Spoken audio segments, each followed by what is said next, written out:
In a quiet village nestled between rolling hills, there was a young man named Kenji. Known for his restless mind, Kenji was constantly lost in thought, endlessly worrying about what had already passed and what the future might bring. His mind was so cluttered with thoughts that he could never find peace. One day, Kenji heard rumors of a wise Zen master who lived atop a distant mountain. It was said that this master held the secret to finding inner calm and tranquility, something Kenji desperately desired. Intrigued, he set off on a journey to seek the master's guidance. After days of challenging travel, Kenji finally reached the peak of the mountain.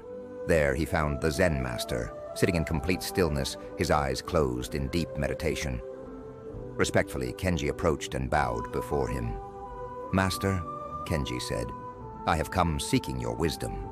My mind is restless, constantly in turmoil. How can I find peace?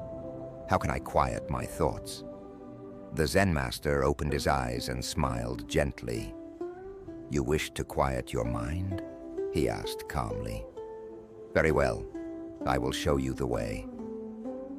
The master led Kenji to a courtyard where a serene garden lay, adorned with trees and flowers. In the center of the garden was a large stone basin, filled to the brim with water.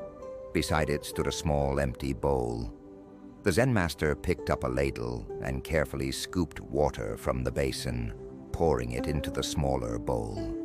Then, turning to Kenji, he said, "Your task is to empty this basin. You must transfer all the water into the small bowl without spilling a single drop." Kenji looked at the basin, then at the small bowl. It seemed impossible. But determined to learn, he accepted the challenge and began ladling water, one scoop at a time, into the smaller bowl. Hours passed as Kenji worked diligently, but no matter how hard he tried, the basin remained full. Frustration soon took hold, and his mind became more restless than ever. He couldn't understand why the task was so difficult. The Zen master, observing Kenji's struggle, approached him with a calm expression and placed a hand on his shoulder. "Kenji," he said softly, "you are focused so intensely on emptying the basin, but you've overlooked the most important step. To empty the basin, you must first empty your mind." Kenji looked at the master, confused. "How do I empty my mind?" he asked, feeling lost. The master smiled warmly and replied, "Let go of your worries, your fears, and your need to control the outcome. Focus only on the task before you. Be fully present, and the rest will follow." Taking the master's words to heart, Kenji closed his eyes, took a deep breath, and let go of his frustrations. He stopped obsessing over the outcome and instead focused on the simple act of scooping water. He listened to the soft sound of the water, felt its coolness in his hands, and moved with purpose but without rush. Gradually, his mind quieted, his thoughts slowed, and his movements became effortless.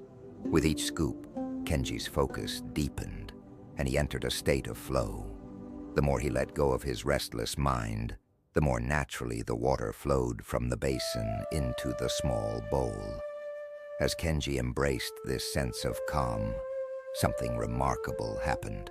The basin, which had seemed impossible to empty, began to drain more easily. Finally, with a sense of peace, Kenji poured the last drop of water into the small bowl. Amazed, Kenji looked at the Zen master, his heart filled with gratitude. The master nodded knowingly. "Do you see, Kenji?" he said. "When you empty your mind, you align yourself with the natural flow of life. You become one with the task at hand, and everything falls into place." In that moment, Kenji realized that the peace he had been seeking wasn't something external. It had been within him all along. By letting go of his mental clutter and living fully in the present, he had discovered the tranquility he had been yearning for. From that day forward, Kenji carried the wisdom of the Zen master in his heart. He learned to live with a quiet mind, embracing the simplicity of each moment, and in doing so, found the inner peace he had once thought impossible to attain.